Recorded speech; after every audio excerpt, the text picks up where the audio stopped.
maandiko na kuyafanyia kazi, kwa sababu kwenye vitabu hivyo kuna ukweli au haki kwa yule ambaye kwamba ni mwenye kufuatilia. Kwa hivyo mimi sina mambo mengi sana. Tumesikia vile nyoka alikuwa anapiga story na kina Hawa, na sasa ni wakati wa mimi kuomba na nimkaribishe mwenyekiti baada ya hapo aweze kumuita mhubiri wa dini ya Kisabato aweze kuendesha mada ya leo. Tuombe. Kwa jina la Mwenyezi Mungu mwingi wa rehema, mwenye kurehemu, sifa zote njema unastahili wewe Mwenyezi Mungu, Mola mlezi wa viumbe vyote. Ni wewe mfalme wa siku ya malipo. Ni wewe pekee yako tunakuabudu na kutegemea. Tunakuomba tuongoze katika njia ambayo kwamba imenyooka, njia ya wale waja wako wema waliopata wakafaulu, na sio njia ya wale ambao kwamba walipata wakakosea na ikawa ndio sababu ya kufanikiwa. Wewe Mwenyezi Mungu ndiye amani, na amani kutoka kwako. Tukufu wewe mwenye utisho na utajo. Rehema zako na baraka zako ziwe juu ya mtume wako Muhammad sallallahu alaihi wasallam. Amen. Karibu. Asante. Wacha tuanze bila kuchelewa. Na mwalika mwalimu wa Kikristo, maana sisi ndio tunaanza leo. Naalika mwalimu wa Kristo kwa dakika 20. Baada ya leo ilikuwa ni yakati ya Hala na Muhammadi.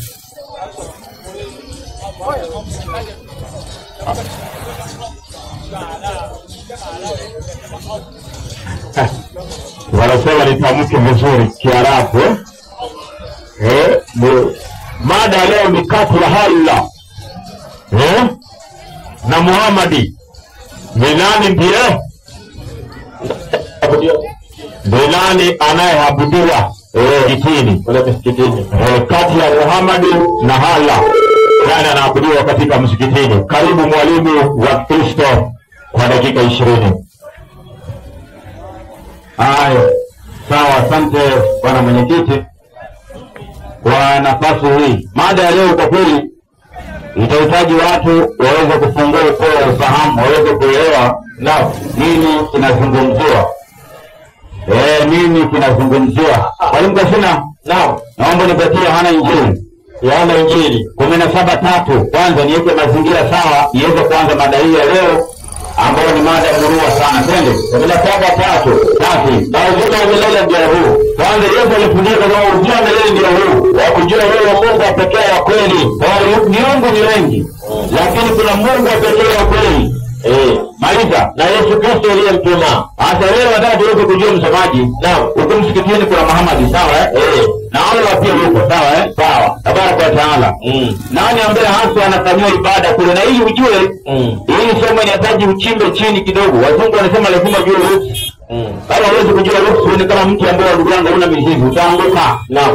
Na hili ujue somo hili kwa sababu sisi leo tunashaka sana na Mungu ambaye aliteremsha Qur'ani na mtume wake. Hatuwezi kuamini kabisa kwa sababu mafundisho yao yote yanaenda kinyume na wale manabii waliotangulia. Hili ni somo langu ndugu zangu, liko leo hewani, na utagundua kwamba Mungu alimtuma Musa, mafundisho yake na mafundisho ya Mungu alimtuma Muhammad yamegongana, na maana hawa ni Mungu wawili tofauti.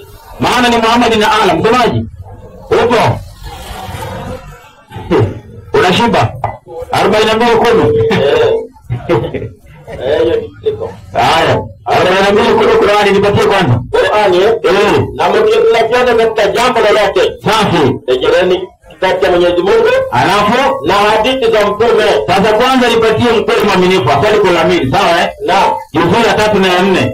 Yohana 3:4. Kurasa 306 kwanza, alafu nianze kutengeneza mazingira yawe sawa kabisa. Twende pole pole, twende. 306. Safi kabisa. Inasema hivi. 306. Na haya jina matukufu aliyopewa Bwana wetu Mtume Muhammad. Ukiangalia hapo ana majina mengi sana. Kuna kurasa 306 nasemaje kupigia muhimu hapa ndio hapo kwa twende. Baadhi ya Waislamu wameogopa au wameyapinga kwa kujua yamo majina ya Mwenyezi Mungu mtukufu. Kumbe majina mengine ya Muhammad msemaji. Unajua mipango mengi unaona yako mengi sana. Tena nikapo teleza. Nasema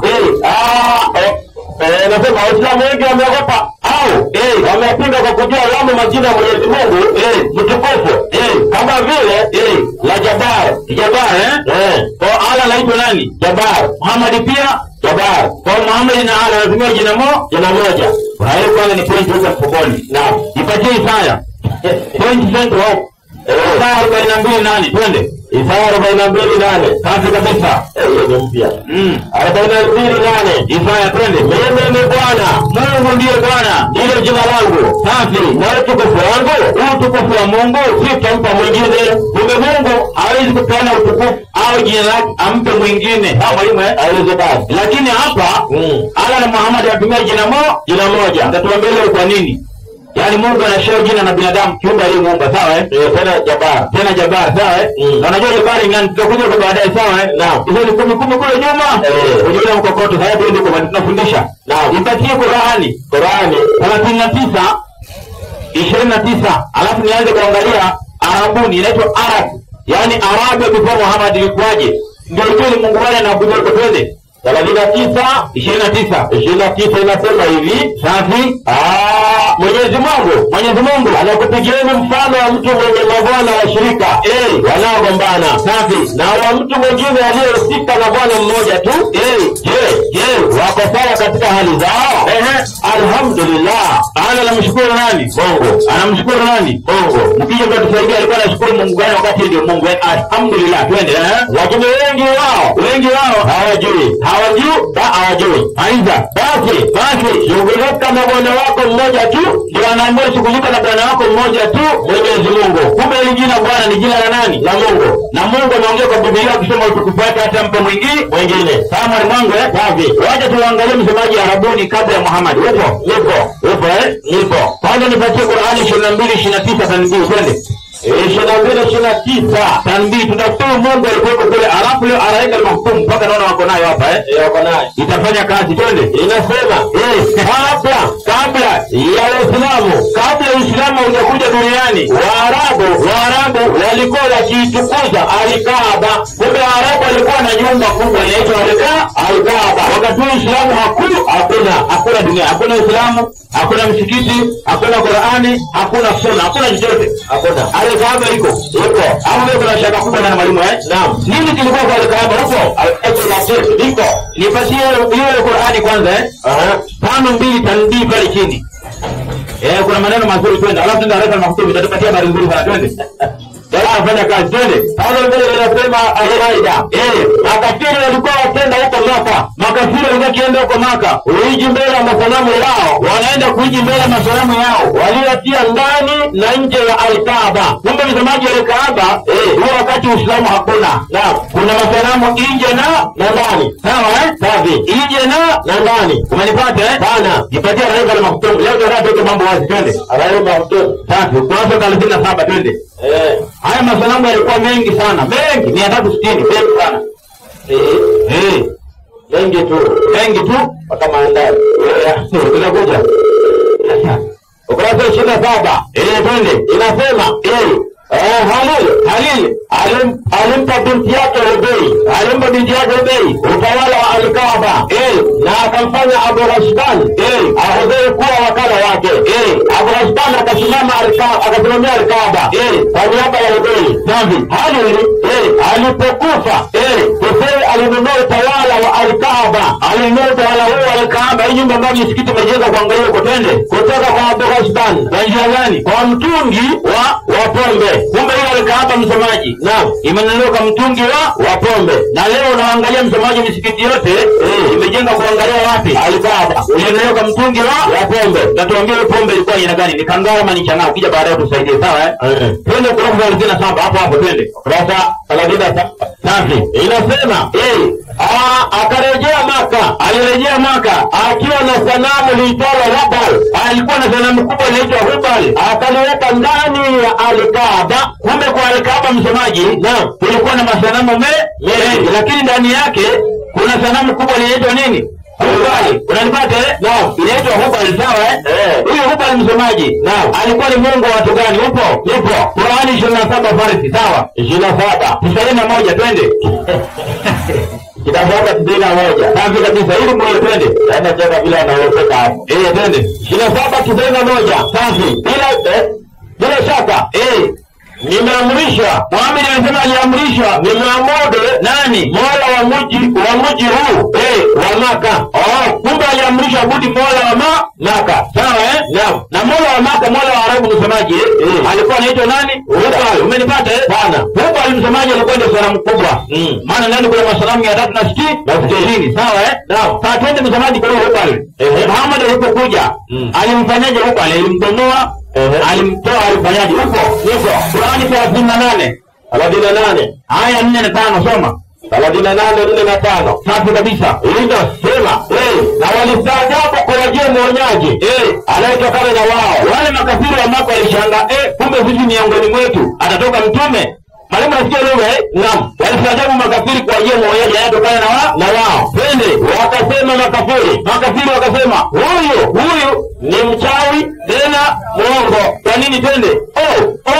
Amewafanya miungu wote. Kumbe aliunganisha, akafanya miungu wote kuwa mmoja tu. Kumbe aliunganisha, sawa Hakubomoa. Akaunganisha kwa Mungu mmoja wote tu. Sawa limango Naam. Akawa ndio Mungu mkubwa. Tuko pamoja Naam. Maana wale walikuwa na miungu mingi sana. Naam. Mungu wa rehema, Mungu wa mikosi, Mungu kuleta mvua, Mungu maandazi, kila kitu. Ilikuwa tusome. Iko Qur'ani 25:43 soma. Wale walikuwa na miungu mingi pale. Inasema hata yule aliyeko hapa ndani. Inasema safi. 25:43 Qur'ani. Waarabu walijinga wao kuabudu chungu ya miungu. Waarabu walikuwa na chungu ya miungu. walikuwa baadhi yao wakiona chochote kile. Mwarabu akiona chochote kizuri kikawapendeza ukiabudu. Yeye alikuwa hata akiona peremende za kumpende. Hata andazi. Hata nini? Andazi. Kumbe maandazi kulikuwa ni Mungu wa nani? Waarabu. Tunaona kwa Waarabu walikuwa na miungu chungu nzima, sawa Na alikusanya wote. Na walikusanya wao akawa Mungu mmoja mkuu. Unanipata Naam. Ndio maana leo tungependa njoo jina la Mungu wetu anaitwaje?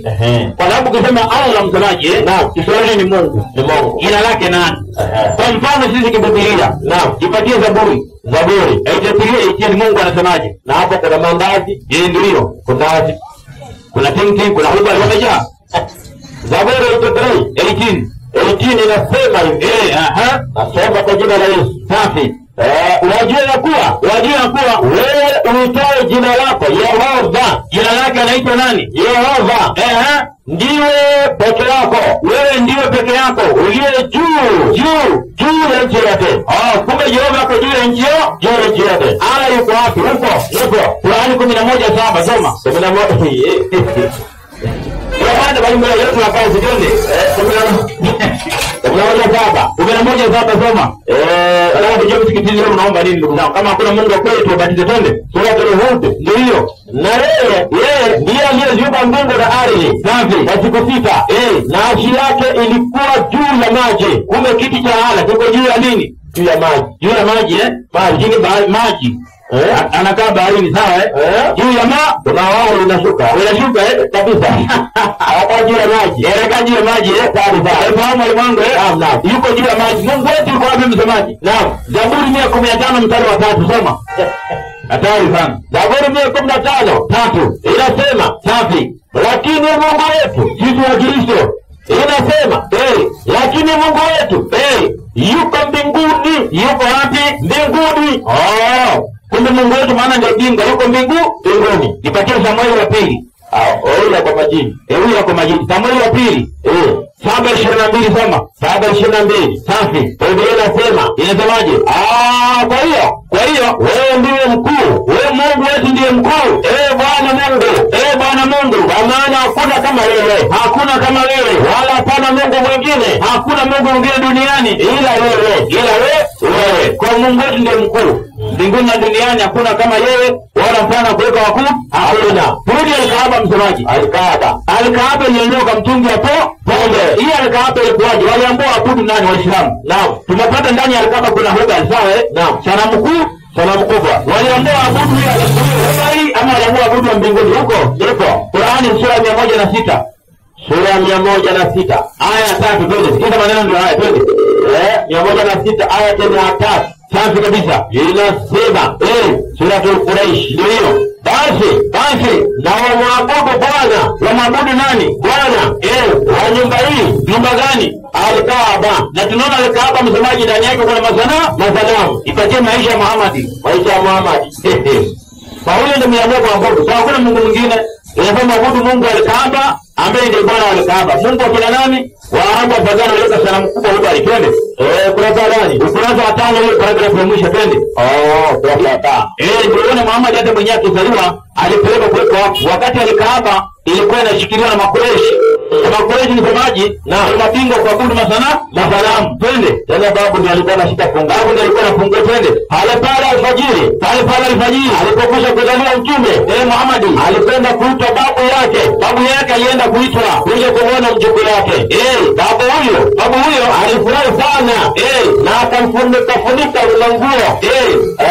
Mjukuu wake. Nabi akasongoza naye mpaka kwenye Al-Kaaba. Unaona babu Muhammad Naam. Muhammad amezaliwa, amemshika mjukuu wake mkono, peperu. Sawa Naam. Mpaka Al-Kaaba. Ndani kuna nini?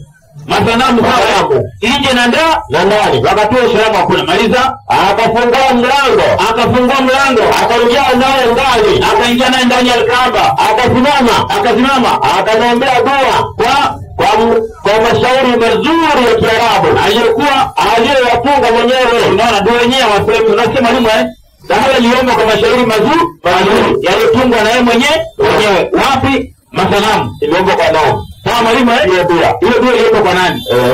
Ubali. Sawa Naam. Ndio maana hakuna Mungu wa kweli kwa mwalimu wangu. Hakuna. Tunarudi na msemaji. Naam. Ndio maana leo ukiuliza Mungu anaitwa jina lake hasa hawajui. Hajulikani. Uko na zile uongofu. Hasa yuko. Yaani wewe unataka kufungua. Ukurasa wa 16 ni Zaburi huko. Ukurasa wa 16. Safi. Kazi leo kwa mbele. Inasema safi. Lakini hakika hasa ya kwamba Mwenyezi Mungu alificha jina lake lililo tukufu sana. Kumbe huyu Mungu Al-Kaaba msemaji jina lake mficha.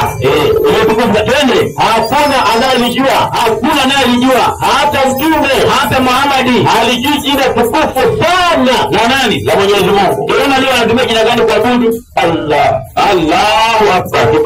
Allahu Akbar. Sawa mwanangu nini? Hilo si jina la Mungu. Sawa mwanangu Naam. Si jina la nani? La Mungu. Tupateni jina la Mungu mkija. Mwalimu kuna kibarua sana. Hiyo ni kama Kiingereza kama God is great. God is great. Hiyo ni jina la Mungu. What is the name of the great God? Tupatieni leo hapo. Umenipata mwalimu kabisa. Tunarudi tena mwalimu wangu. Naam. Sisi Mungu wetu kwa Biblia msomaji anajitosheleza. Ndio maana Mungu alimtuma Musa na Haruni. Hebu nipatie mambo ya Walawi. Mambo ni ya Walawi. 11:44 nipatie na hiyo. Ndio hili ujue utaona mafundisho yake na huyu tofauti kabisa. Twende. Mambo ya Walawi, mwenyekiti anaambia leo jeuka time. Twende. Mambo ya Walawi 11:44 twende. 44. Inasema nasi ndio hapa mwalimu wangu. Kwa kuwa mimi ni Bwana. Mungu ndiye Bwana Mungu wetu. Takaseni nafsi zenu. Basi yeye ni mtakatifu. Kwa kuwa mimi ni mtakatifu. Kuna Mungu wetu ni nani? Ni mtakatifu. Anataka wanaomba wakuwe nani? Watakatifu. Kwa Qur'ani 53 twende sura tunajibu. Aya 32 soma. Tunaona leo kama tuna Mungu wa kweli twende. 31. 32 zamani. 32 ya mnaweza tambili twende. Inasema ambao wanajiepusha na madhambi makuu na vitendo vichafu. Safi. Isipokuwa makosa hafifu. Hakuna aliyesalimika nayo. Bila shaka Mola wako ndiye mwenye maghfira mengi. Safi. Yeye ndiye anayekujieni kana tangu alipokuumbeni katika ardhi. Safi. Na mlipokuwa mimba matumboni mwa mama zenu. Safi. Basi msizitakase. Msifanyaje? Msizitakase nini? Msizisifu nafsi zenu. Kwa aya amekataa watu sitakase nafsi zao. Unanipata mwalimu Naam. Lakini Mungu wa Biblia ameambia watu wajitakase maana yeye ni mtakatifu. Sawa Naam. Turudi katika mbaji msomaji. Qur'ani sura 91.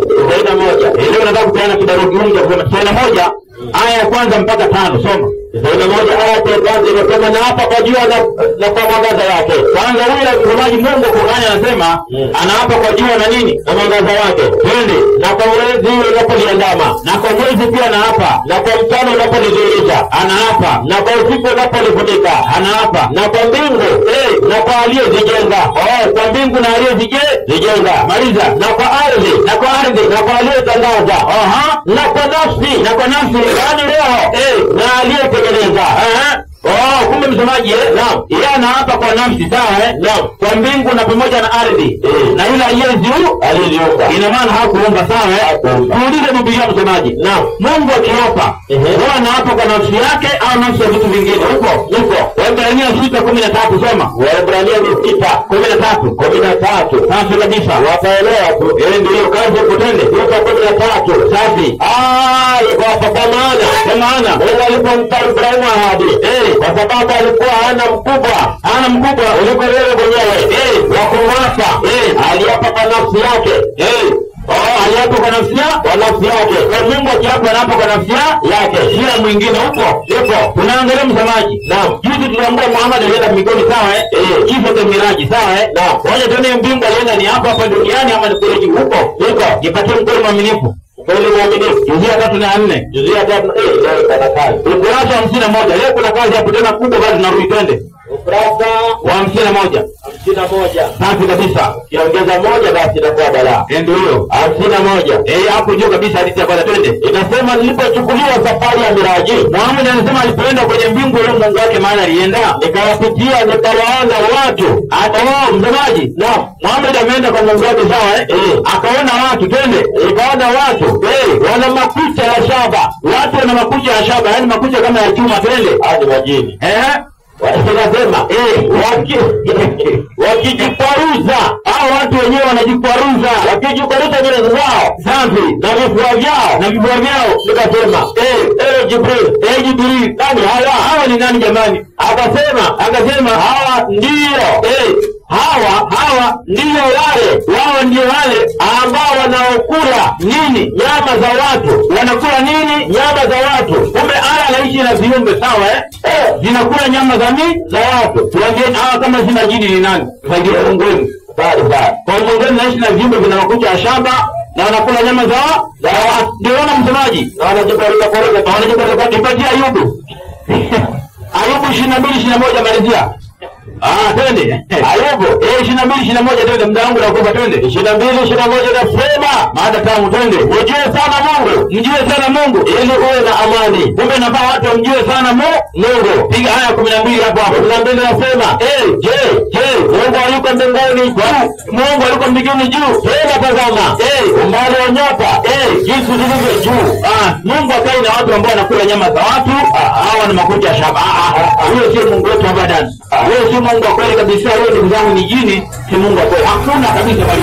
Haiwezekani. Sawa wewe umemkataa. Umemkataa kabisa, si Mungu kweli. Upo. Unakula mali. Wewe kitu mimi ndio fika. Haya. Tunashukuru sana, tunakimbia na muda. Mwalimu wa Kristo amemaliza dakika zake 20. Sasa nialike mwenyekiti mwenza naye akukaribishe walimu wa Kiislamu. Assalamu alaikum warahmatullahi wabarakatuh. Tunamshukuru Mwenyezi Mungu ametujalia tumefika siku hii, na tunataka tuchukue dakika 20, na mimi namuomba mwalimu wangu ambaye anakuja tafadhali akwame kwenye mada ya leo ni kati ya Muhammad na Allah, nani anastahili kuabudiwa? Asiende kwa mambo ya Kaaba, asiende kwa mambo ya majini. Mada ni kati ya Mwenyezi Mungu na Muhammad, ni nani ambaye anastahili kuabudiwa kwa haki? Tafadhali mwalimu wangu, njoo ufundishe Wakristo wajue nani anastahili kuabudiwa kwa haki kati ya Mwenyezi Mungu na nani na Muhammad. Kisha kama kuna mdahalo utakaohusiana na mambo ya majini na Muhammad kwenda mbinguni, tutatengeneza hiyo. Kwa leo ndio kufundisha mwalimu. Tafadhali kama kwenye mada. Assalamu alaykum warahmatullahi wabarakatuh.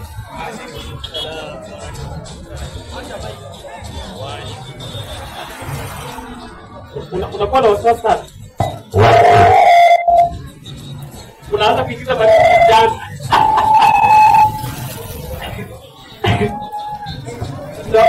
Tayari maana unanipotezea muda. Mimi niko tayari za kwanza.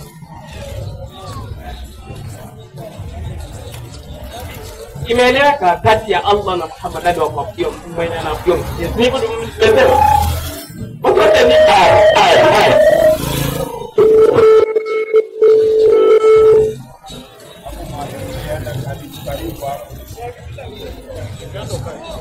Hapo mahali kulienda lazima. Watu sawa.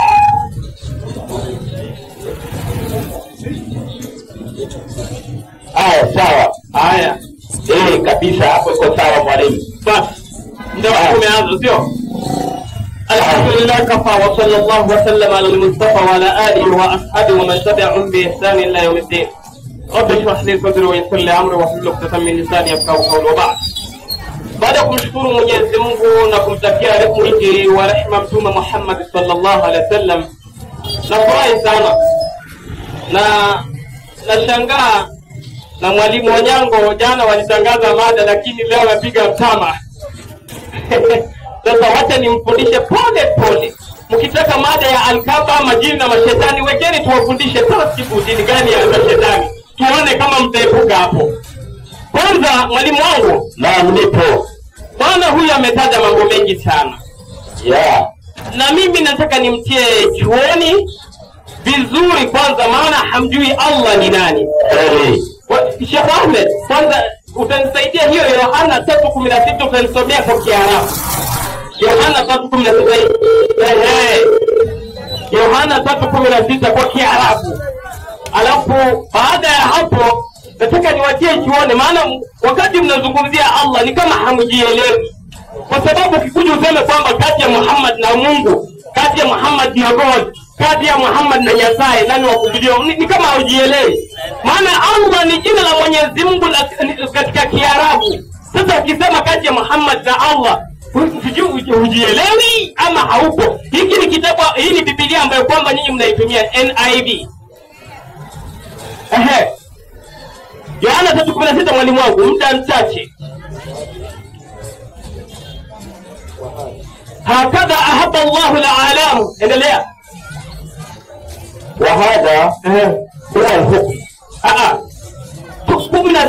16 angalia vizuri Sheikh. Yohana 3:16. Hakadha ahabba Allahu al-alam. Endelea kuanzia hapo. Wahada huwa ahkum. Hiyo ndio naanza. Sheikh. Yohana 3:16 angalia vizuri. Yohana 3:16 angalia 16 penye iko wapi? Hii ni ngapi? Fanya ukitafuta pole pole 3:16. Mwalimu wangu kama bado anatafuta, hebu kwanza tumfundishe huyu bwana. Amesema hapa Mwenyezi Mungu anasema kwamba Muhammad anasema alhamdulillah.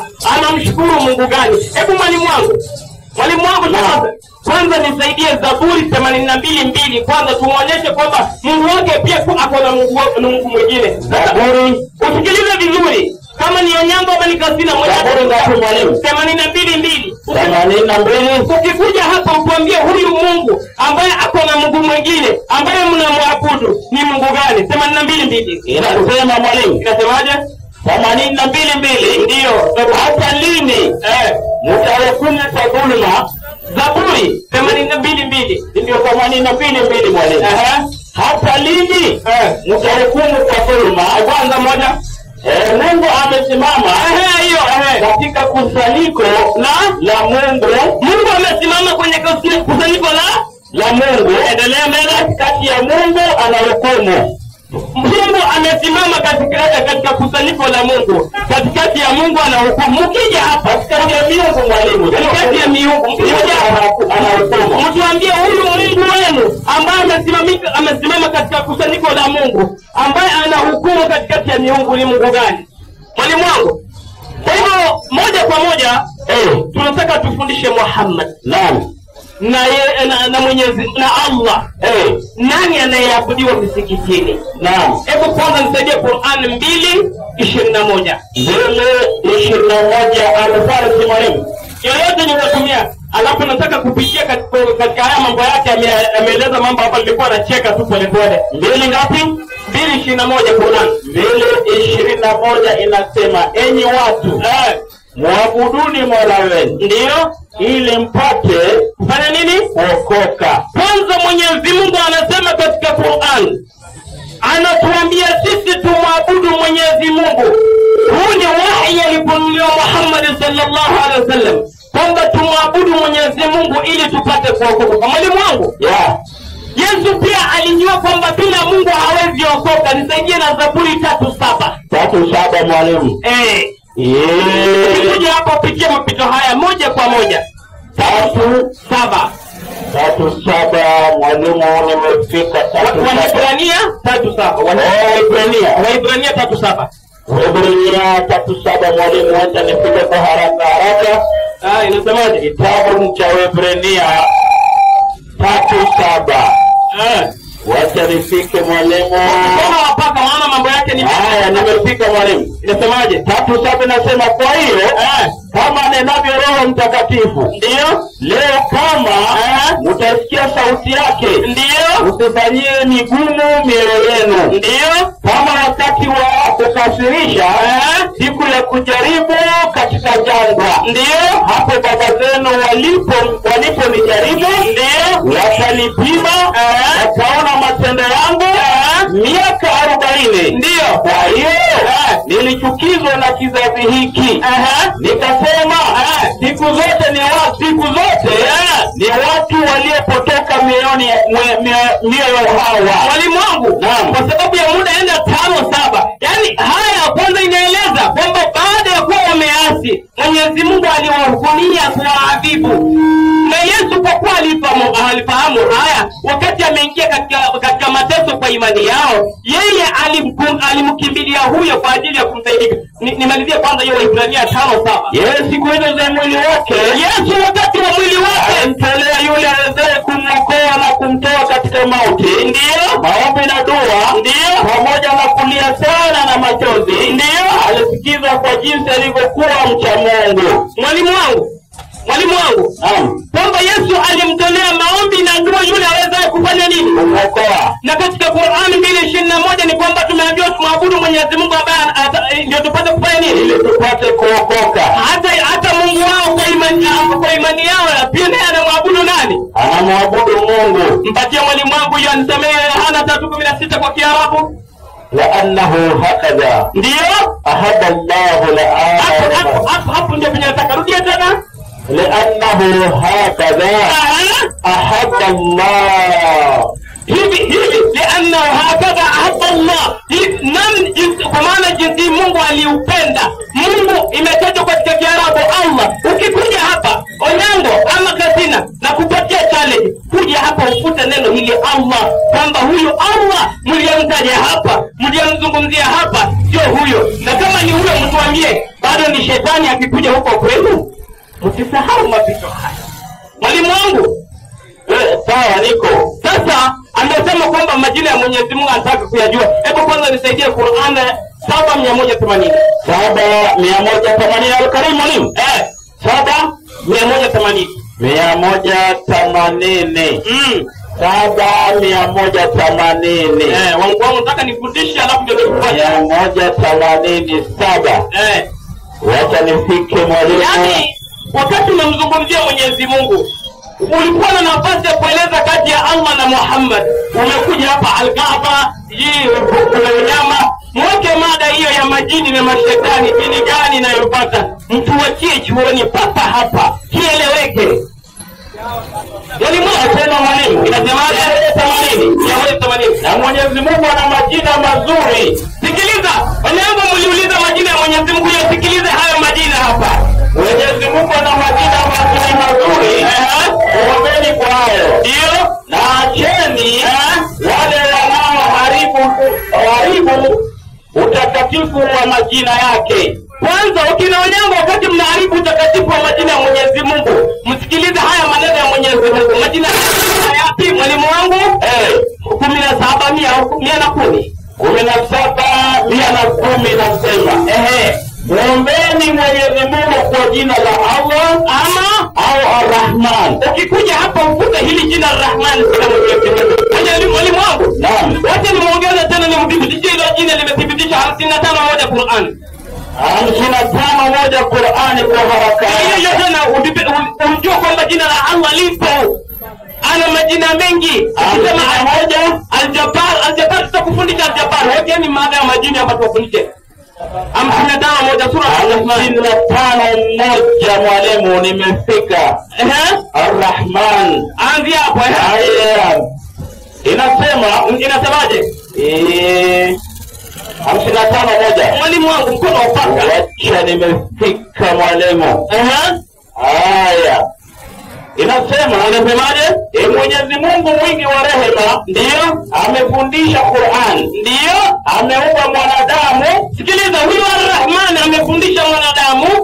Ameumba mwanadamu, amemuumba, akamfundisha kunena. Jua na mwezi huenda kwa hisabu yake. Ndio. Na miti midogo na mikubwa yote inamnyenyekea Mwenyezi Mungu. Mwalimu wangu.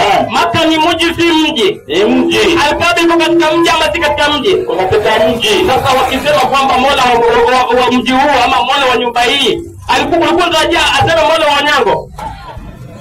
Mwalimu wangu. Naam. Hawa Kiswahili ndio kinawapiga chenga kuelewa ndio wanakosa kuelewa. Huyo ni Allah. Hebu Muhammad naye ni nani? Qur'an 244.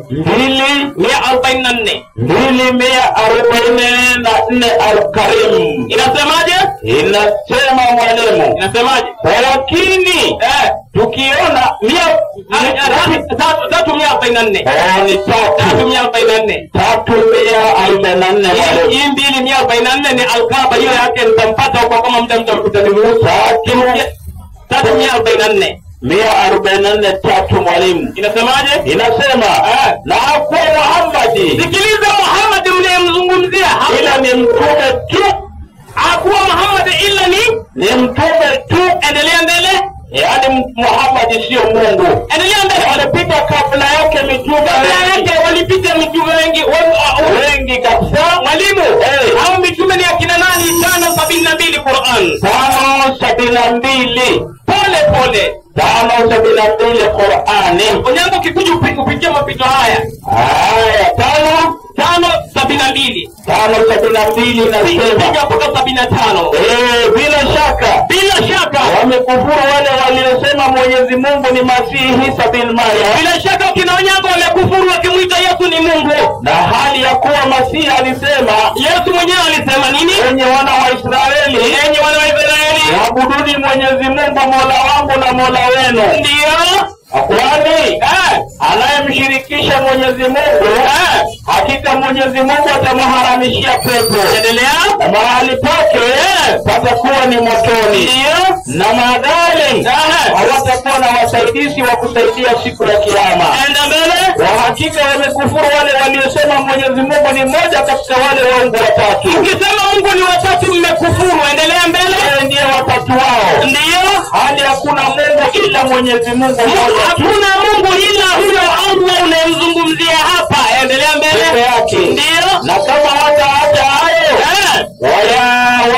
wayasemayo wayakini ndio itawasamata nini wale wanaoendelea na ukafiri miongoni mwao adhabu iumizao. Ende 75 nasema inasemaje? Masihi Isa bin Maryam si chochote. Yesu, yani venye Mungu amesema Muhammad ni hakuwa ile mtume wake tu, amepita kabla yake mitume waliopita ni kama huyu. Endelea. Ila ni mtume tu. Yesu alikuwa ni mtume tu kama Muhammad, na bila shaka mitume wengi wamepita kabla yake. Hebu sikiliza maneno ya Mwenyezi Mungu. Endelea mbele.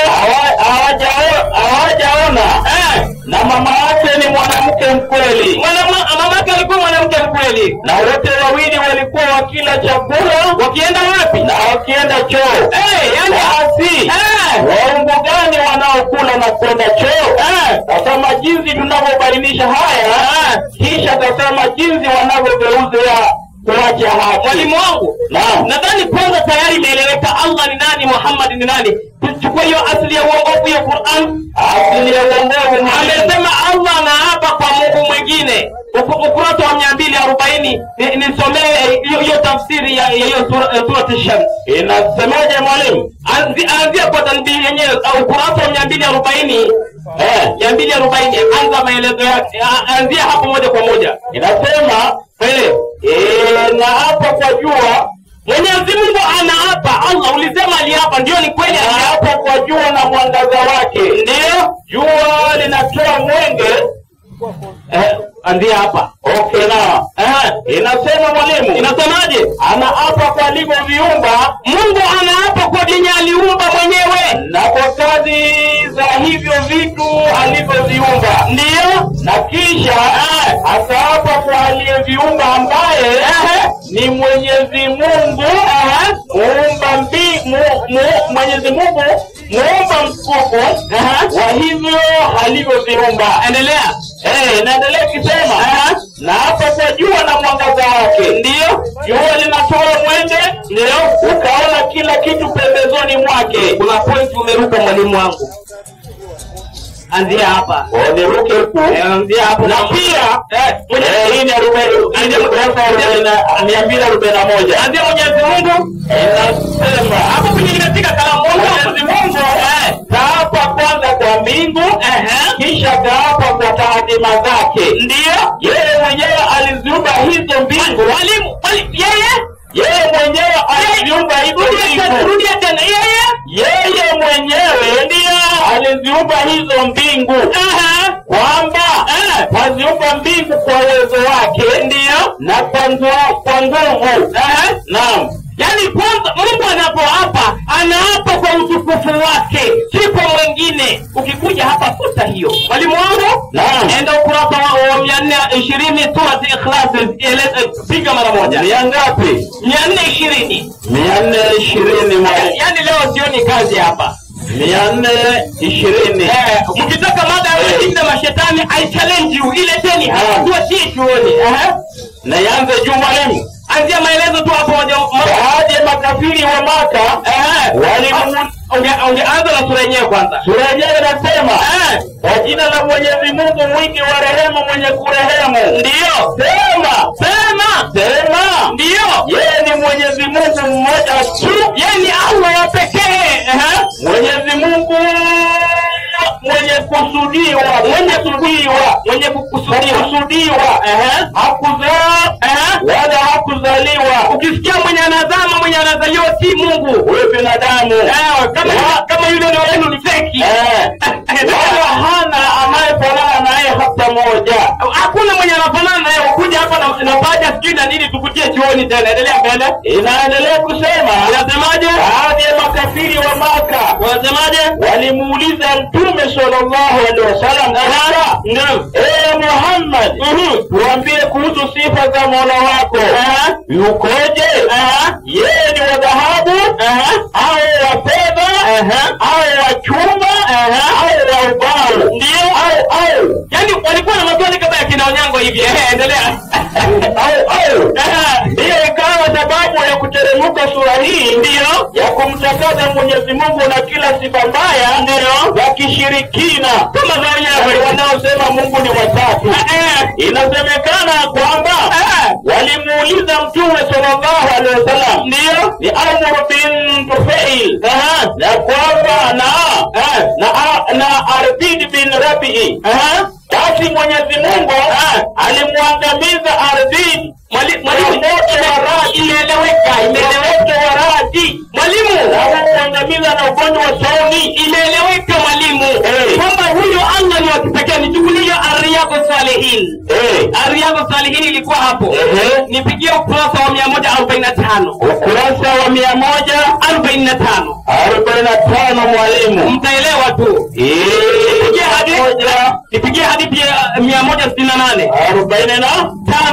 Hadithi ya 168. Wacha nipige 100 hadithi ya 168. Haraka. 168. Wacha niangalie mwalimu. 168. Inasema mwalimu 168.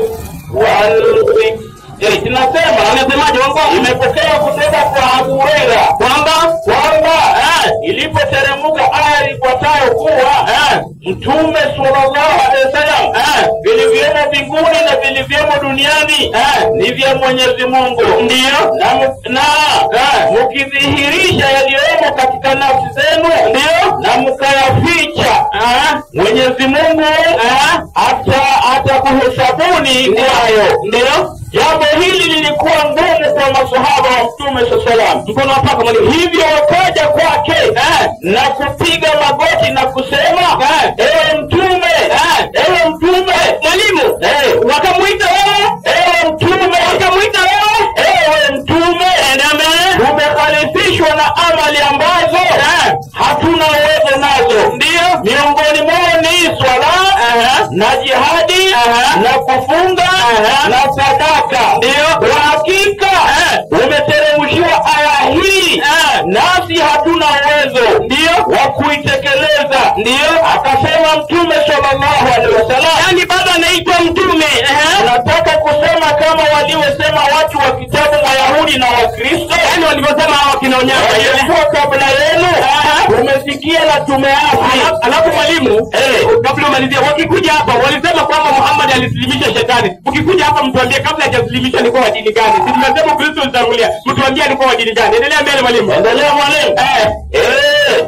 Inaendelea kusema, inasemaje? Waliosema Wayahudi na Wakristo waliokuwa kabla yenu, ndio, tumesikia na tumeasi. Bali semeni, ndio, tumesikia na tumetii, na tunataka maghfira ya Mola mlezi, ndio, Mola mlezi wetu, na marejeo ni kwako.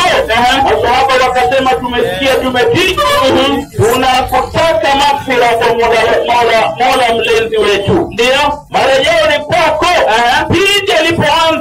Pindi alipoanza watu kuisoma na ndimi zao zikazoea maneno haya. Mwalimu, Allah nani? Allah aliteremsha mtume ameamini yaliyoteremshwa kwake kutoka kwa Mola wake mlezi, na waumini vile vile wote wanamwamini Mwenyezi Mungu na malaika wake na vitabu vyake na mitume wake, tofauti baina yote katika mitume wake.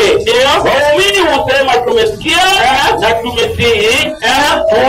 Mwalimu, imetosha, imeeleweka, anayeabudiwa ni Allah. Kujeni mpinge, turudie na wapito. Haya, wale chukua mic. Naona dakika amepitisha na ngapi? Moja na sekunde 17. Haya, wacha tualike mwalimu wa Kikristo aweze kuchunguza maneno haya ambayo yamezungumzwa mahali hapa. Mwalimu wa Nyango, kwa dakika 10 uweze kuchunguza maneno haya.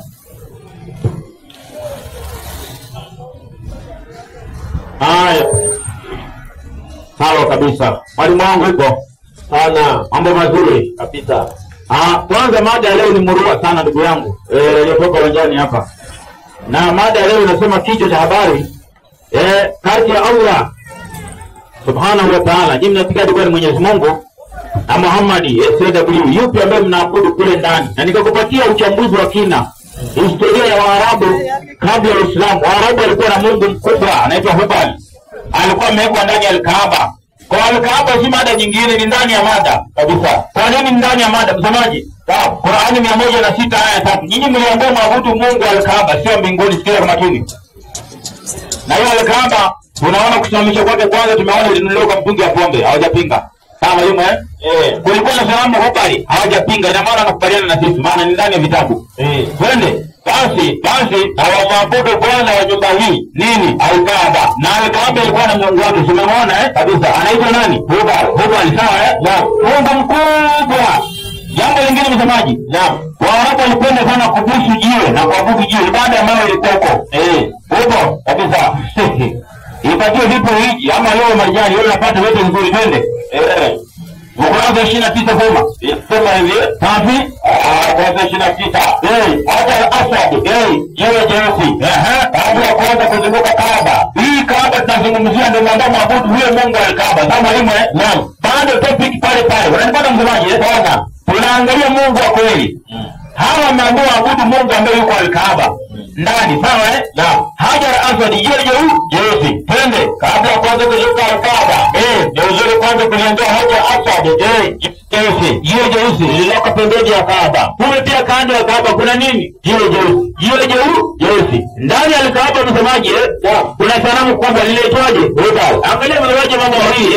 Twende. Unasema kueleza watu unalitokana Hajar Aswad, unaenda kwenye jiwe jeusi, unaliwekea mikono na bila kusema unalikosa mara 3 safi, na kulikosha kipaji cha uso sawa kutoka mara 3 inasema twende kwa watu wanapata. Unasemaje tena? Mtu anarudi kwenye Hajar, mtu anarudi kwenye jiwe jeusi na kulikosa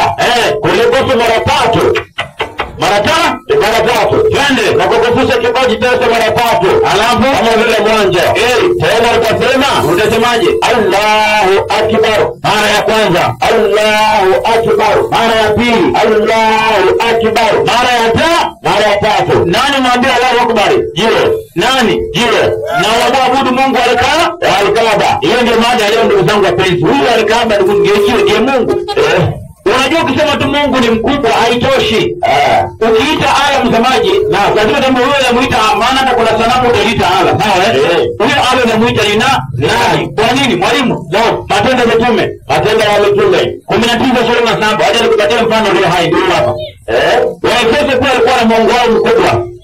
Ili wamspecify walimpa jina la Artemi. Kama ukija Biblia 19:27 inasema si kwamba kazi yetu tuna hatari ya kudharauliwa tu, bali na hatari ya Mungu mke aliye mkuu Artemi. Kumbe ni Mungu mke aliye mkuu. Kwa hiyo pesa ya Mungu mkuu sawa Kiarabu nasemaje? Allahu Akbar. Lakini ukiuliza jina la kwamba anaitwa Artemi, yeye Mungu Allahu Akbar anaitwaje jina lake?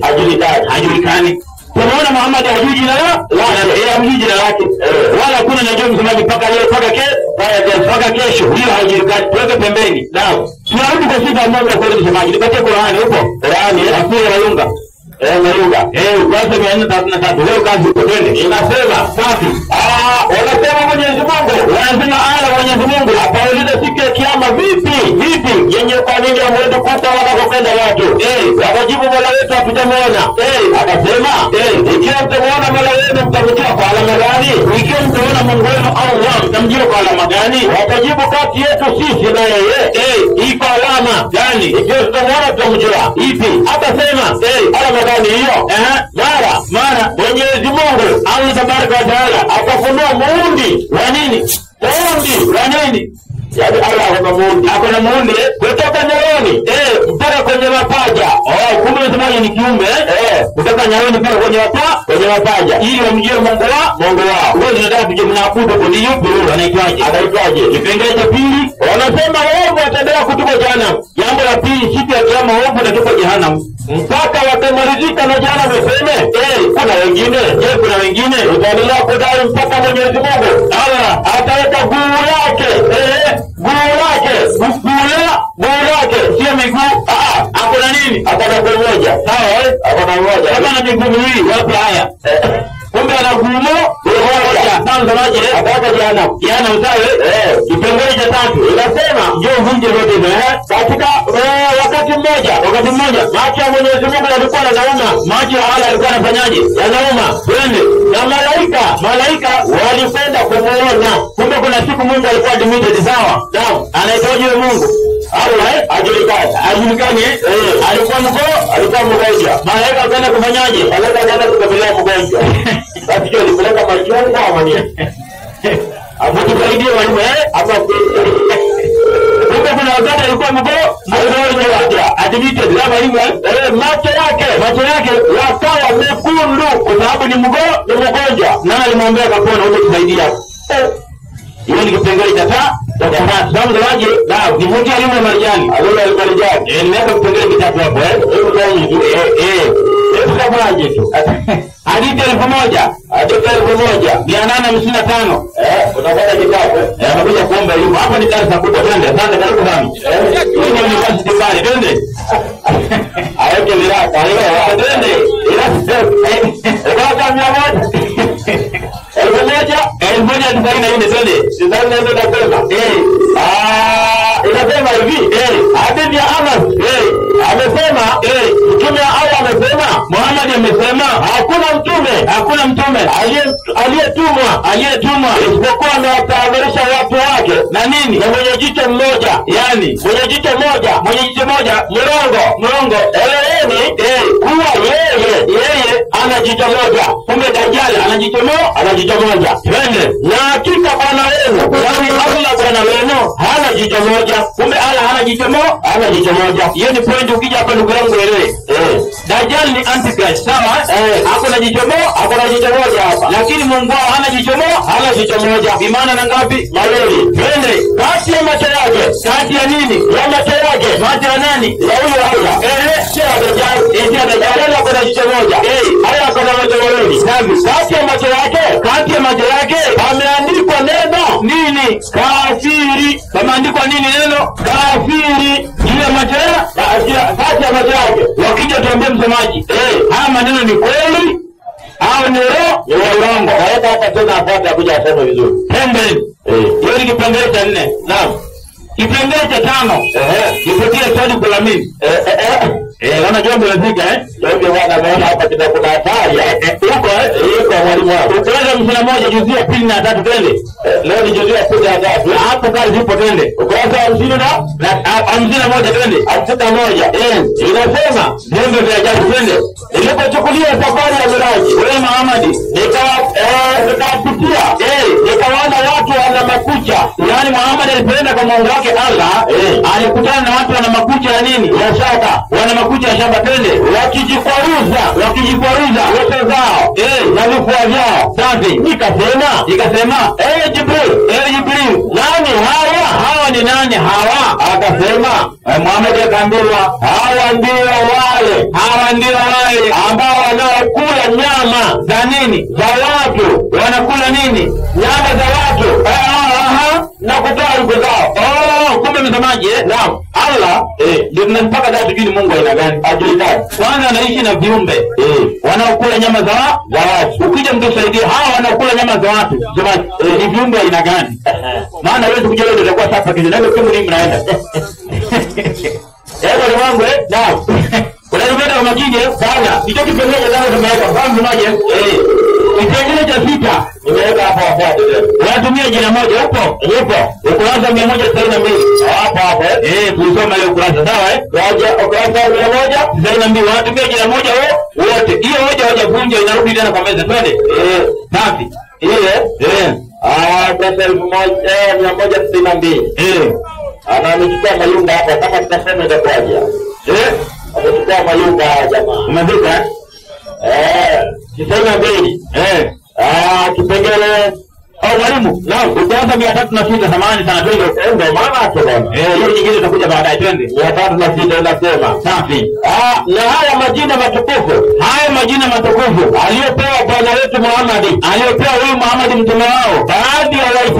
Baadhi ya Waislamu wanaenda diao. Baadhi ya Waislamu safi wameogopa hata kama tunaona wameogopa. Kweli kabisa wameogopa. Au wameyapinga kwa nini? Kwa kujua amekuta hivi ndio amerudia.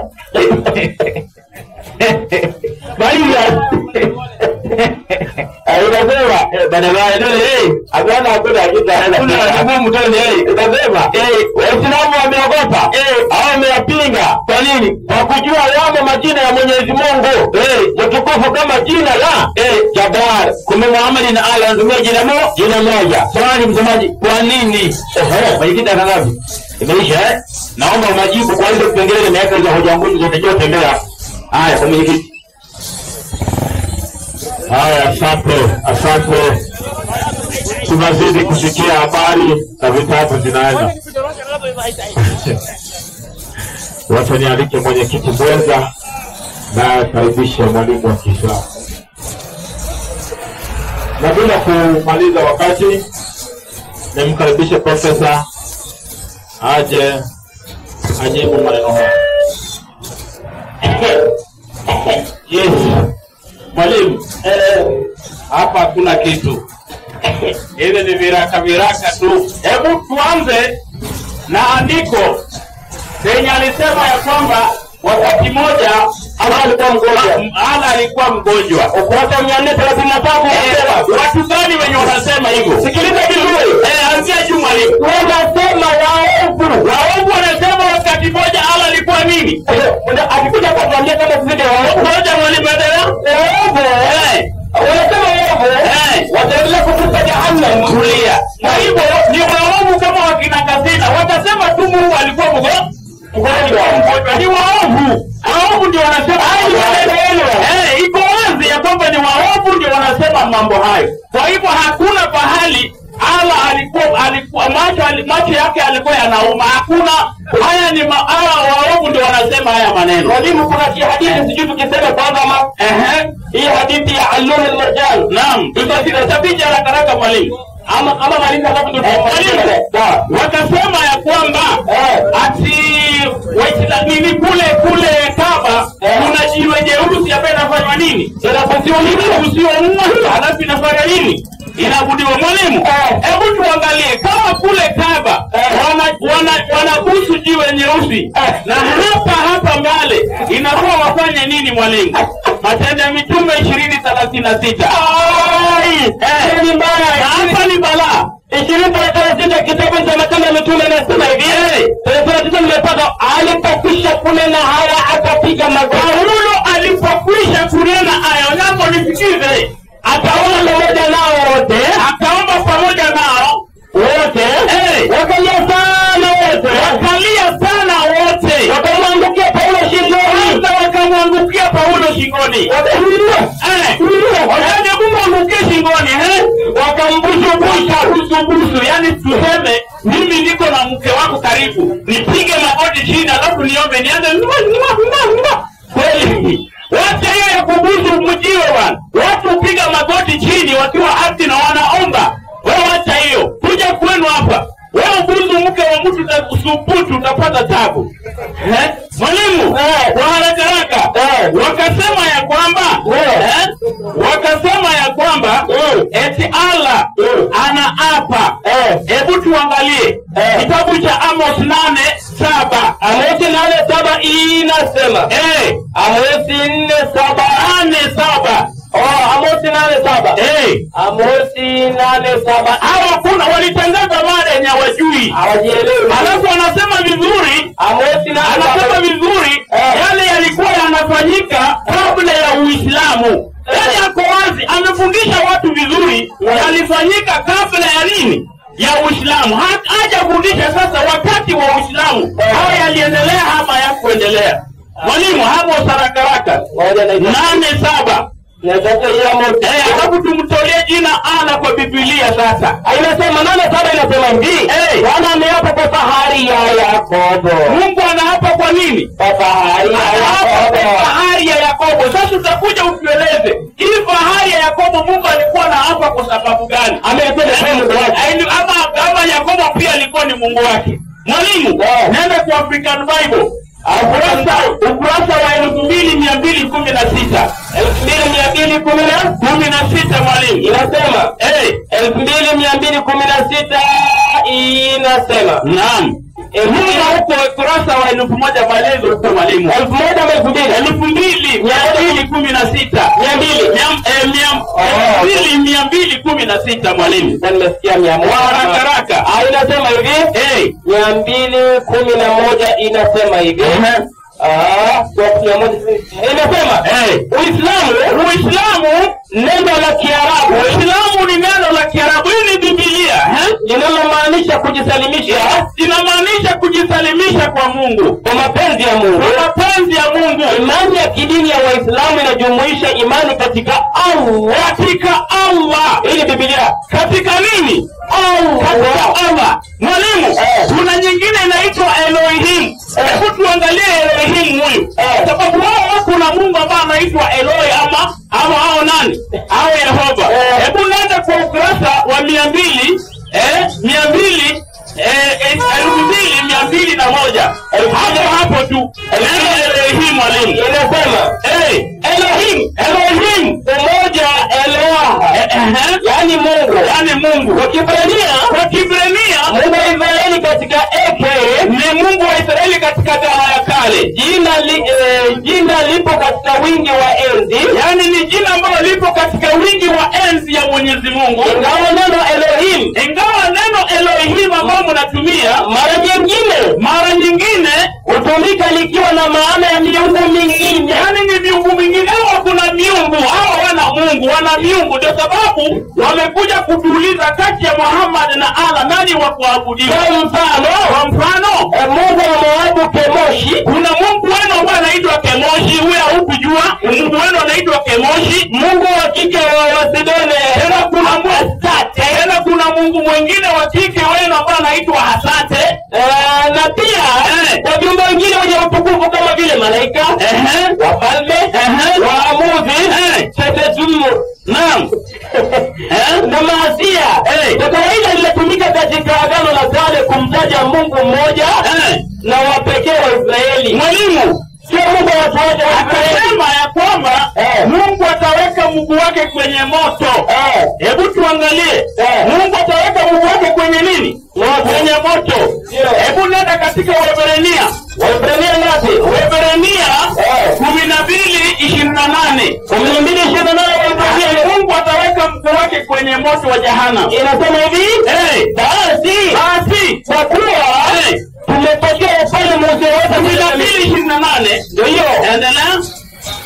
Basi kwa kuwa tumepokea ufalme wote kutetemeshwa na Mungu na neema ambayo kwa hiyo mtumtolee Mungu ibada ya kupendeza pamoja na unyenyekevu na kicho. Maana Mungu wetu ni moto ulao. Kwa hivyo Mungu ni moto. Mungu wao ni moto. Wao wanaabudu moto. Biblia inasema Mungu wenu ni moto. Kama huyu Mungu ni moto, atakuwa haya Mungu anaongoa. Ongeza Matendo ya Mitume 19:27 inasema si kwamba kazi hii yetu ina hatari ya kudharauliwa tu, bali hata Mungu mke aliye mkuu Artemi. Kama kuna Mungu mwingine Artemi yule kutoka 18:19. Huyo Mungu ako na salama kweli? Kutoka 18:19.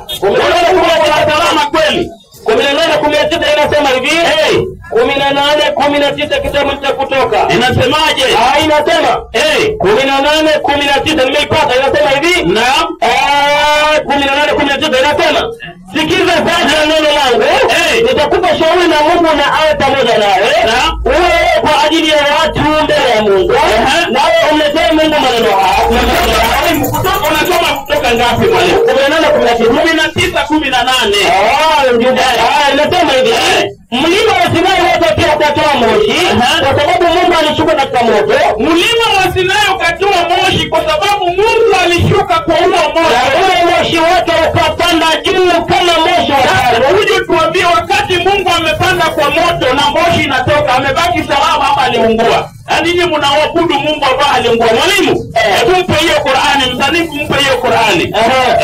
Sura 29 mwalimu. Sura 29 aya 64 mwalimu. Sura 29 mwalimu kwa haraka. 29 aya 14 inasema 129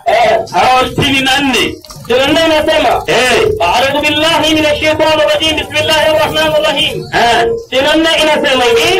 Nenda kwa hadithi ya hadithi katika Sahih Bukhari ni 3245. Inasemaje? Kwa Abi Hurairah Mungu amuiradhi amesema. Anasema Mtume sallallahu alaihi wasallam. Anasema Mtume sallallahu alaihi wasallam, kundi la kwanza litakayoingia peponi sura zao ni mfano wa mbaramwezi usiku wa tarehe 14. Endelea. Kwa peponi hawatakuwa wakisema mate, wala hawavimbiwi, wala hawaendi haja. Vyombo vyao humo peponi ni dhahabu. Naam. Vitanda vyao ni dhahabu na fedha. Na vitendo vyao ni vya ulezi.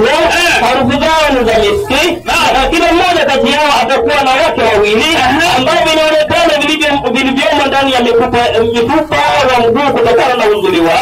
Mwalimu hapa natuambia kwamba wale ambao wameamini Mwenyezi Mungu na mtume wake wataingia peponi. Kundi la kwanza ambao wataingia peponi watakuwa na raha, hawatakuwa wenye kutema mate ovyo ovyo.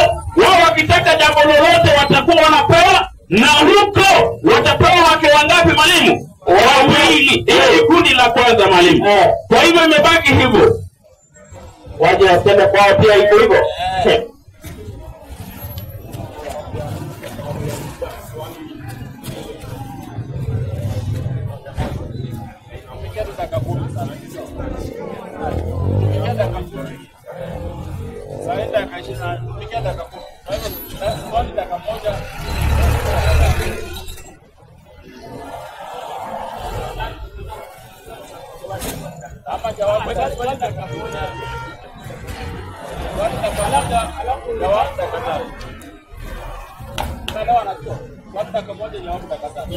Asante.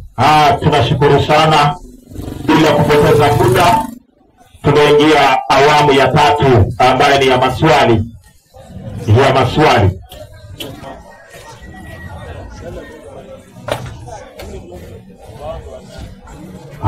Swali.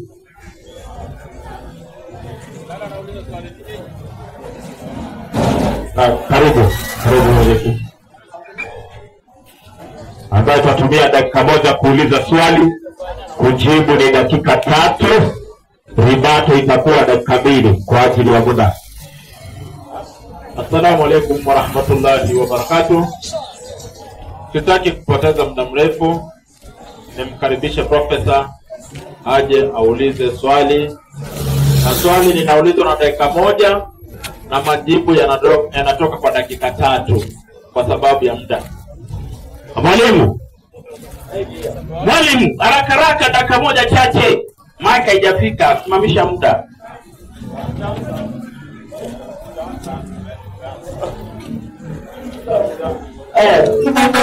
Haya mwalimu. Amos 8:7. Amos 8:7. Amos 8:7. Naam. Hapo sasa mtihani. Maana ya Amos kitabu nifikie. Ilikuwa na usumbufu kuanzia kitambo.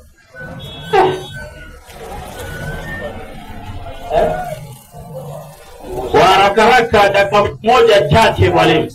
Amos 8:7 inasema, Bwana ameapa kwa fahari ya Yakobo. Mungu ameapa kwa fahari ya Yakobo. Swali langu, wakati Mungu anaapa kwa fahari ya Yakobo, ina maana ya kwamba Yakobo pia alikuwa ni Mungu wake? Kwa sababu nyinyi katika mawazo yenu inafaa uape kwa Mungu, na hapa Mungu ameapa kwa fahari ya Yakobo.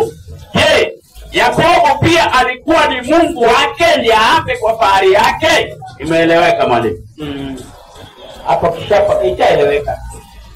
Haya, asante. Ndio hapo kuna vitabu zirudi pale kwa meza. Haya, wacha nialike mwalimu wa Kikristo dakika 3 za kujibu swali hilo. Mbona ni rahisi hiyo? Mungu aliapa kwa Yakobo, kwani Yakobo ni Mungu wake. Haya, msomaji huko bwana. Amos 8:7. Maswali nafikiri walifilisika profesa. Kuna swali hapo. Ndivyo Bwana ameapa kwa fahari ya Yakobo. Ameapa kwa fahari. Kwa hiyo tuliona ala na hapa kwa nyota na mwezi. Si kwa fahari ya nyota. Elewa Kiswahili profesa. Wala hapa kwa fahari ya jua. Au kwa fahari ya mbingu na ardhi. Hapa Mungu ameapa kwa fahari ya Yakobo. Maliza. Inasema aliapa nini twende? Hakika sitazisahau kamwe kazi zao hata mmoja wapo. Kumbe Mungu aliapa akasema hata sahau kazi ya Yakobo. Mwana mwalimu kwa fahari ya Yakobo. Si kwa Yakobo, elewa Kiswahili. Yaani sema ameapa kwa Yakobo, alafu ametoka hapa anatoa miungu ya Sidoni, miungu ya Efeso, anasema ni wa Kristo. Sawa Unaona mimi leo msemaji ametoa Matendo 19, sawa Mungu mkuu wa kike tena wa Efeso imeandikwa hapo chini. Anasukumia watu wa Kristo. Rudi kwa Mayunga. Alikuja kusafisha leo ni waovu, atasema waovu si waovu. Soma kitu na context hadi ujanja twende. Waovu na sehemu yao. Ndio mwalimu upo. Umefika. Aliunganisha vitu viwili. Aliwaambia wape asome wale aliunganishia hapo. Anasema wanasema waovu. Wataendelea kutupa jana. mpaka akimalizika na jana mliseme kuna wengine kumbe wao wanaendelea kutupa sawa sio wao walisema ala na ugua hiyo ni statement tofauti sawa yeye ataunganisha asema ala na ugua hapo chini ni mwelevu inasema itaendelea kudai mpaka Mwenyezi Mungu ataweka guu lake Mungu ataweka guu lake kumbe baada ya Mungu kuweka msemaji ndio ala ataweka guu lake motoni sawa sasa ule moto utamchoma ala ni nani wapo Waebrania 12:28 alipewa mwenyewe twende barikiwa sana Waebrania ngapi 12:28 anatufundisha kwamba Mungu wake ataingia motoni sawa na yule anayemchoma ni nani soma Bwana Mungu wetu nasema 29 maana Mungu wetu ni moto ulao kumbe Mungu wetu ni moto ulao ule moto utakomkula ala ni nani ni Mungu wetu atapona kisha kabisa kisha mwalimu finito jamaa wanabusu ipo twende inasema Saidi na Abubakari akaingia ndani maiti akamfunua uso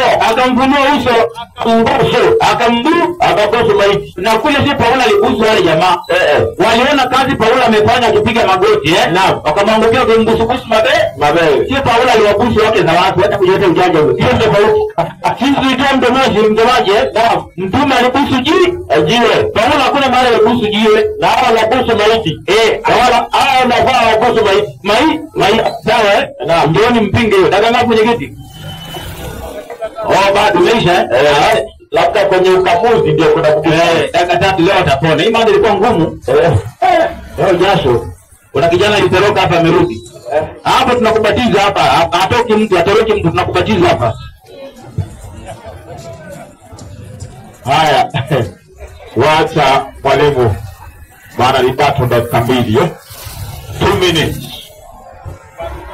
kuja walike mwalimu wa Kiislamu 2 minutes lipato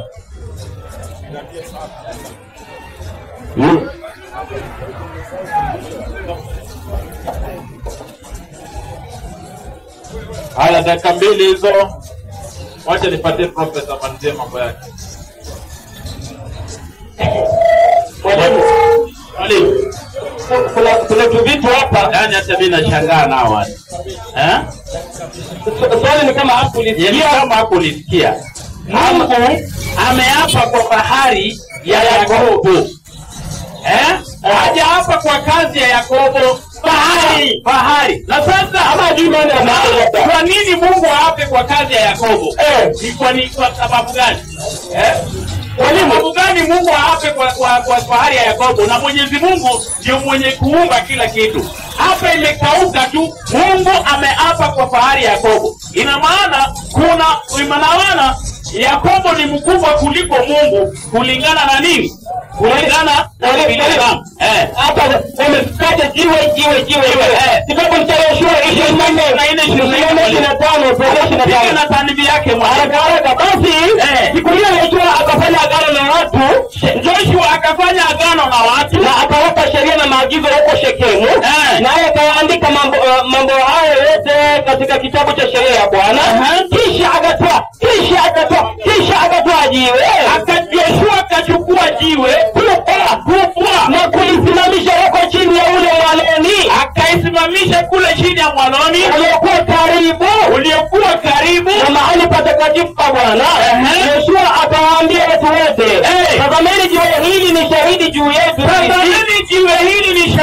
yetu kwa maana limesikia tanibi yake mwalimu limesikia maelezo yanasema jiwe limetumika kama shahidi jiwe hilo ambalo limetajwa imetumika kama shahidi kana kwamba uwepo wa Mungu ulikuwamo ndani Mungu iko juu ya nini ndani ya nini ya jiwe uwepo wa Mungu iko ndani ya jiwe kwa hiyo mtu aliye huyu naye mnamuona aje uwepo wa Mungu kuna ndani ya nini ndani ya jiwe mpaka yani hili gani kwa nyango mpaka amecheka niambie kama unataka yule ndio waweke hiyo mambo tuwapange vizuri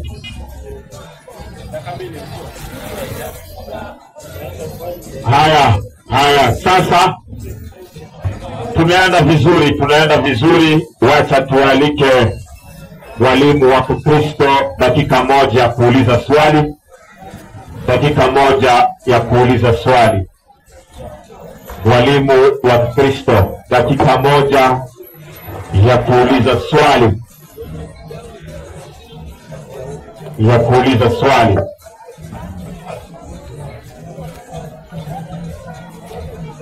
Hai. Mwalimu huko. Na dakika moja peke yake. Na nipo mwalimu. Najua kutunza muda. Hapa naona vitabu viko vingi na visomo. Mbona msomi vitabu? Kimulete pale sijui tuangalie. Mwalimu wangu, ukurasa wa 16, asili ya uongozi. Ukurasa wa 16. Nimesikia mko nayo hapa sasa sikizeni. Asili ya uongofu. Najua kuna jamaa hapo. Tabatiza tu usijali. Amevua kanzu, unafanya mchezo. Naona kanzu imekuwa mzito. Kijana alienda kufanya mazoezi amerudi. Anasema, lakini hakika hasa ya kwamba Mwenyezi Mungu kalifisha jina lake. Lile tukufu sana. Sawa. Hakuna anayelijua hata Mtume Muhammad. Ndio, halijui jina lake tukufu. Mimi nauliza swali. Sasa kwenda kwa mambo mengi. Hapa kitabu kinasema hata Muhammad hajui jina tukufu la nani? Mwenyezi Mungu. Mimi nauliza, jina lake nyinyi mlijua anaitwa nani? Maana Muhammad hajui. Naulizaje? Nyinyi mlijuaje? Haya, jooni hapo. Sadifu unacheka. Je, wanalijua? Na kama wanalijua wanalijuaje? Hapo sana. Haya, karibu. Asalamu alaykum wa rahmatullahi wa barakatuh. Swali limeeleweka. Wacha nimite last point. Tafadhali. Dakika 3 kujibu. Maswali mengine bwana. Sasa msomaji, hebu nimsalimie Onyango kidogo. Amekuwa para maneno ya kubusubusu. Hebu nipe 16 Warumi kisha nijibu swali. Warumi 16. Salamianeni kwa busu takatifu. Wakristo wanatakiwa kusalimiana kwa nini? Busu matakatifu mataifa yote Kwa tunasema holy kisses. Ndani ya kanisa kisses, salamu za kisses. Hiyo iko sawa, haina mushkili. Sasa anauliza jina la Mungu ni lipi na tunalijuaje? Sawa msomaji, Qur'ani ni maneno ya nani? Jalla jalaluhu. Hayo maneno yamefunuliwa kwa nani? Muhammad. 53 kwanza Qur'ani. سورة النجم أعوذ بالله من الشيطان الرجيم بسم الله الرحمن الرحيم. 53 ngapi? 53 Kwa jina Mwenyezi Mungu mwenye kuneemesha neema kubwa kubwa na mwenye kuneemesha neema ndogo ndogo. Na hapa kwa nyota zinapoanguka, zinapokuwa, kwamba mtu wenu huyu Nabii Muhammad hakupotea kwa ujinga wala hakukosa, na hali ya kuwa anajua, wala hasemi kwa matamanio ya nafsi yake, wala Muhammad hasemi kwa matamanio ya nafsi yake. Hayakuwa haya anayoyasema, hayakuwa haya aliyoyafundisha Muhammad, ila ni ufunuo. Kumbe aliyoyafundisha Muhammad ni ufunuo, uliofunuliwa kwake. Amemfundisha malaika mwenye nguvu sana. Kwanza Muhammad amefundishwa na malaika mwenye nguvu sana, mwenye uweza, na yeye huyu Jibril akalingana sawa. Kumbe Muhammad amefundishwa na malaika. Sasa msomaje? Sasa malaika alimfundisha jina la Mungu ni nani? Nipatie 17:110 Qur'an. Ombeni Mwenyezi Mungu kwa jina la Allah. Rudia tena sikie. Ombeni Mwenyezi Mungu kwa jina la Allah. Huko msikitini Kwa hivyo Qur'ani Mwenyezi Mungu anajifunua kwa Muhammad kupitia kwa Jibril kwamba jina lake ni nani? Allah. Jina lake ni nani? Ar-Rahman. Tumefuta. Sasa Jibril Allah pingine hapa na maneno ya viapo kwamba Mungu ameapa. Mungu anaapa kwa vitu vyake vitakatifu na vitu vyake vikubwa. Hebu tuangalie Mungu wa Biblia, Samueli wa kwanza 3:14. Aliapa kwa kitu gani? Samueli wa kwanza 3:14. 14 inasema 3:14 inasema, na kwa hiyo nimeapa juu ya nyumba ya Eli. Kumbe Mungu anaapa kwa nyumba ya nani? Eli. Sasa inaonyesha nyumba ya Eli ni kitu kikubwa kuliko Mungu wenu, mpaka anaapa kwa nyumba ya Eli. Kwa kajumba kama mtu Mungu anaenda kuapa kufanya nini kwa? Sio hatari. Hiyo sio hatari. Anaapa kwa nyumba ya mtu. Nyumba ya mtu, nyumba ya Eli. Sijui mitume zilikuwa mikubwa kumshinda. Hiyo hatari. Sasa yenyewe sijui kama bado niko na muda. Nadhani swali lako nimekujibu. Qur'ani imeshatufunulia jina la Mwenyezi Mungu anaitwa Allah. Sasa wewe kama una jina lingine utakuja, lakini kama Qur'ani inalitupa nje, hilo ni lako la mfukoni. Haya, asante.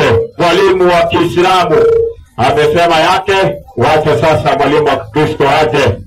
Dakika 2 ya ribato, dakika 2.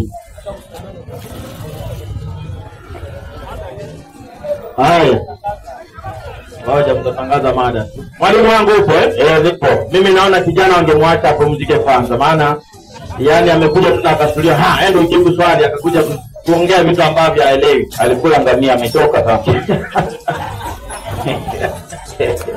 Swali langu mwalimu wangu ambaye nimeuliza, kijana hajapita huko kabisa. Kitu amefanya amelalamika tu.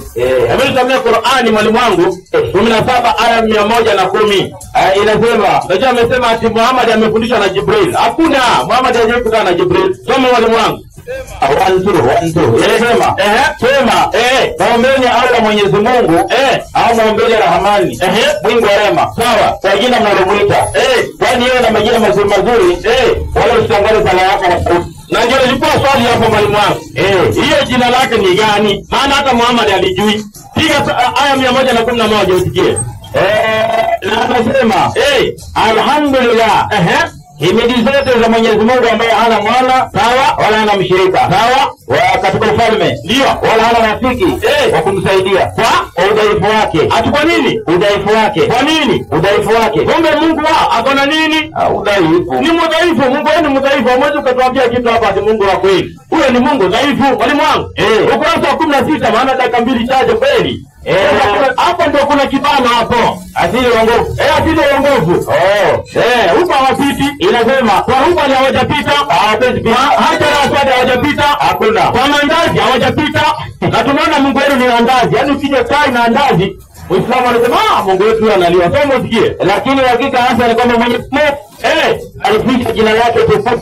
Ati shika zile Mwenyezi Mungu alificha jina lake tukufu sana. Mungu kalificha jina lake tukufu sana. Hakuna ajuae. Hakuna alijuae. Hata Mtume Muhammad alijui jina lake tukufu. Muhammad hajui jina la Mungu. Jini mlijuaje? Hapo ndio kulikuwa na swali mwalimu wangu.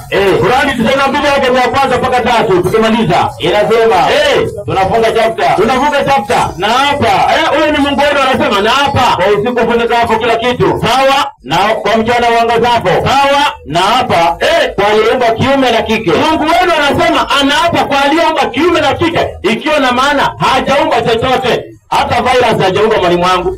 Hata mchina amemshinda kabisa. Mchina aliunda virus ya corona. Hala hajaumba chochote, hata virus hakuna. Sasa nyinyi mnatuambia aje hapa Mungu wenu hapa? Wote? Mwenyekiti. haya, asante. Asante kabisa, tumemaliza vyema. Na tunashukuru sana. Sasa tunataka tutangaze mada ya kesho. Kuna ile imezungumziwa hapa sana, naamini ni hiyo. Kuna ile litajwa hapa sana. Majini, yes. Naamini ni hiyo. Maana waliitangaza wakifundisha.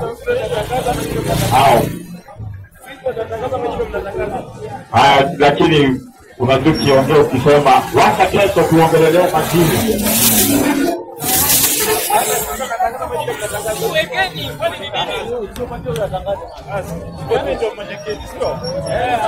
Lakini unajua alikuwa anasema kila saa. Anasema sana ni wanaume. Useme naweza kuwa kwenye mada ama mapito yake. Unajua hapa kulikuwa kumetulia, umekuja na kelele tena. Hiyo mada wanaoitaka, hiyo mada ya majini ndio itakuwa final hapa. Hiyo ndio itakuwa the final day inshallah. Sasa leo Mwenye kitu ya Kiislamu, final day kuna mada yake ambayo ishapangwa kabisa. Final day ni kitabu. Kitabu? Ndio final day. Kwa hivyo sisi kesho tunachagua siku kamili ya kufanya ibada. Ni Ijumaa ama ni Jumamosi ama ni Jumapili. Kesho inshallah. Kesho tunataka tujue siku kamili ya kufanya ibada. Ni Ijumaa ama ni Jumamosi ama ni Jumapili. Tumetangaza hiyo. Haya, asante, naamini imeeleweka. Baada ya kesho ni siku ipi ya kufanya ibada? Sasa karibu mwalimu wa Kiislamu kwa dua na Tufunge kwa maombi. Kwa jina la Mwenyezi Mungu mwingi wa rehema mwenye kurehemu.